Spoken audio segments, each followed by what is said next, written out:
வணக்கம். தாய் டிவியின் பிரதான செய்திகளுடன் இணைந்திருக்கும் நான் ரோஷானி மனோரஞ்சன். முதலில் தலைப்புச் செய்திகள்.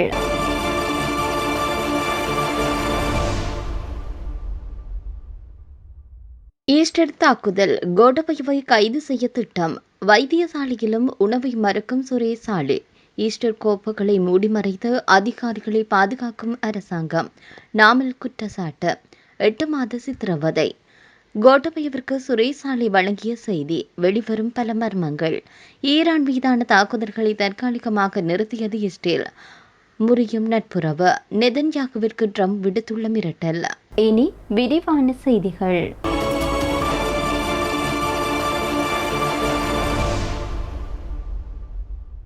முன்னாள் ஜனாதிபதி கோட்டபய ராஜபக்ஷவை கைது செய்வதற்கான ஒரு திட்டம் தீட்டப்பட்டிருப்பதாக புதிய மக்கள் முன்னணியின் தலைவர் சுகேஸ்வர பண்டார தெரிவித்திருக்கின்றார்.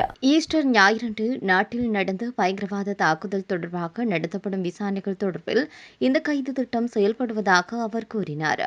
அதற்காக முன்னாள் ஜனாதிபதிக்கு ஏற்கனவே பயண தடை விதிக்கப்பட்டுள்ளதாக அவர் சுட்டிக்காட்டினார். மேலும் இந்த செயல்முறை அரசியல் நலன்களின் அடிப்படையில் நடத்தப்படும் ஒரு அரசியல் வேட்டை என்றும் அவர் குற்றம் சாட்டினார்.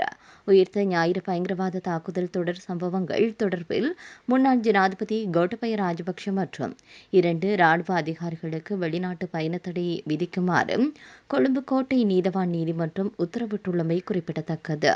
கொழும்பு தேசிய வைத்தியசாலையில் அவசர சிகிச்சைக்காக அனுமதிக்கப்பட்டுள்ள அரசு புலனாய்வு சேவையின் முன்னாள் பணிப்பாளர் சுரேசாலி வைத்தியசாலையிலும் உணவை உட்கொள்ள மறுத்து வருவதாக அவருடைய மனைவி மெனோரி சாலி தெரிவித்திருக்கின்றார். இது தொடர்பில் அவர் மேலும் தெரிவித்ததாவது: சாலை தொடர்ந்து உணவை உட்கொள்ள மறுத்து வருகின்றார். தற்போது அவருக்கு செயலின் மட்டுமே ஏற்றப்பட்டு வருகிறது. இந்த விவகாரம் தொடர்பாக அடுத்த கட்ட சட்ட நடவடிக்கைகளை எங்களுடைய சட்டத்தணிகள் கவனித்து வருகின்றனர் என மனோரி சாலி ஊடகங்களிடம் தெரிவித்தார்.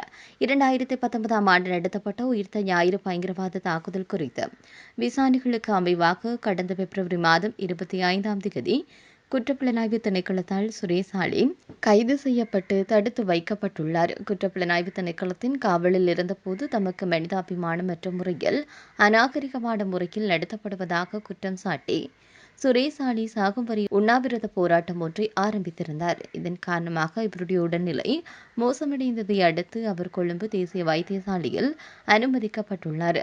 தடுத்து வைக்கப்பட்டுள்ள சந்தேக நபர் எவ்விதமான சித்திரவதைகளுக்கோ அல்லது மனிதாபிமானமற்ற நடத்தைகளுக்கோ உட்படுத்தப்படவில்லை எனவும் சட்ட நடைமுறைகளுக்கு உட்பட்டு அவர் நடத்தப்படுகின்றார் எனவும் இலங்கை போலீஸ் தலைமையகம் இந்த குற்றச்சாட்டுகளை திட்டவட்டமாக ஈஸ்டர் கோப்புகளை மூடிமறைத்த அதிகாரிகள் அரசாங்க பாதுகாப்போடு புலனாய்வு அதிகாரிகளையும் சிறையில் அடைக்கிறது என்று ஸ்ரீலங்கா பொதுஜன பெரமுனவினுடைய தேசிய அமைப்பாளரும் நாடாளுமன்ற உறுப்பினருமான நாமல் ராஜபக்ஷ தெரிவித்திருக்கின்றார்.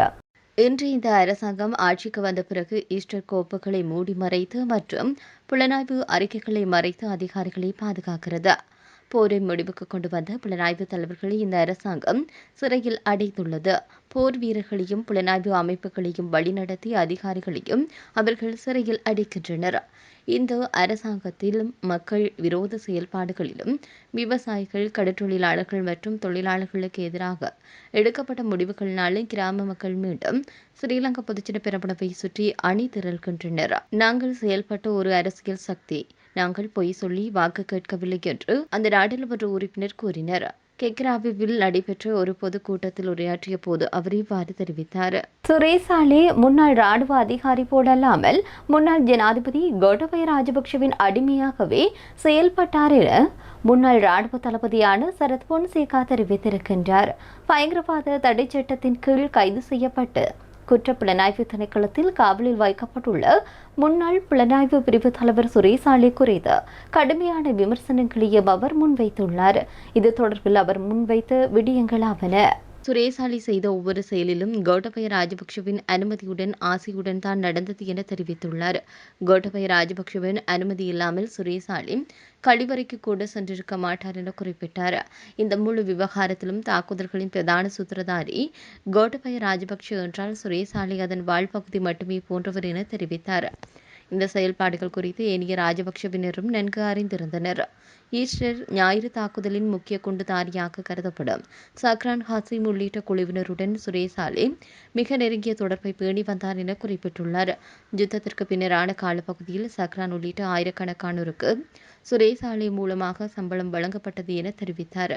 இந்த அனைத்து பணப்பரிமாற்றங்களும் ராஜபக்சர்களின் முழுமையான ஆசீர்வாதத்துடனே இடம்பெற்றன என வலியுறுத்தினார். பழிவாங்கல் நடவடிக்கைகள் கடந்த காலத்தில் எந்தவொரு வழக்குகளோ அல்லது குற்றச்சாட்டுகளோ இன்றி என்னை 8 மாதங்களாக கைது செய்து காவலில் வைத்து சித்திரவதை செய்யுமாறு கோட்டபய ராஜபக்சவிற்கு ஆலோசனை வழங்கியது சுரேஷ் ஆலே உள்ளிட்ட குழுவினர் தான் என அவர் தெரிவித்தார். இதனை கடந்து என்னுடைய மனைவி மற்றும் மக்கள்கள் கூட கடுமையான அழுத்தங்களுக்கு உள்ளாக்கப்பட்டனர். விமான நிலையத்தின் போது கூட அவர்கள் தீவிர விசாரணைகளுக்கு உட்படுத்தப்பட்டு அச்சுறுத்தப்பட்டனர் என சரத் பொன்சேகா சுட்டிக்காட்டினார்.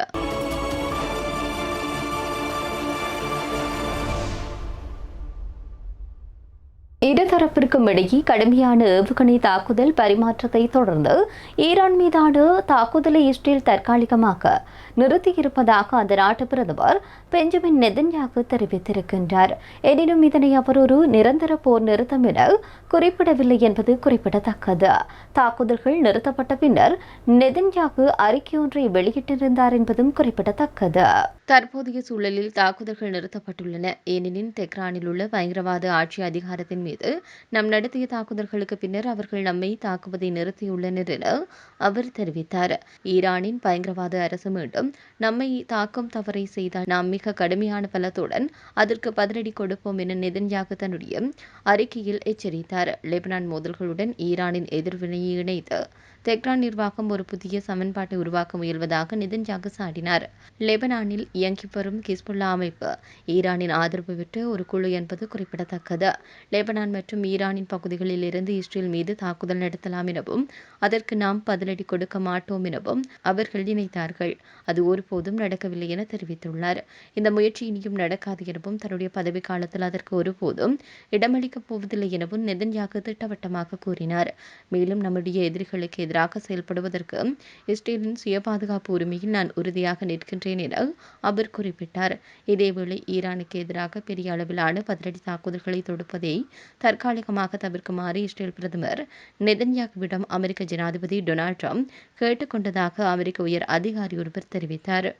கடந்த 24 மணித்தியாலங்களில் மட்டும் ட்ரம்ப் நெதன்யாகுவும் தொலைபேசி வாயிலாக 2 முறை இது குறித்து பேசியுள்ளதாக இஸ்ரேலிய அதிகாரி ஒருவர் ஊடகங்களிடம் உறுதிப்படுத்தியுள்ளார். இஸ்ரேல் மீண்டும் ஈரானை தாக்கினால் இஸ்ரேல் அமெரிக்காவின் ஆதரவை இழக்கக்கூடும் என்று பிரதமர் பெஞ்சமின் நெதன்யாகுவிடம் தான் கூறியதாக அமெரிக்க ஜனாதிபதி டொனால்ட் ட்ரம்ப் தெரிவித்திருக்கின்றார்.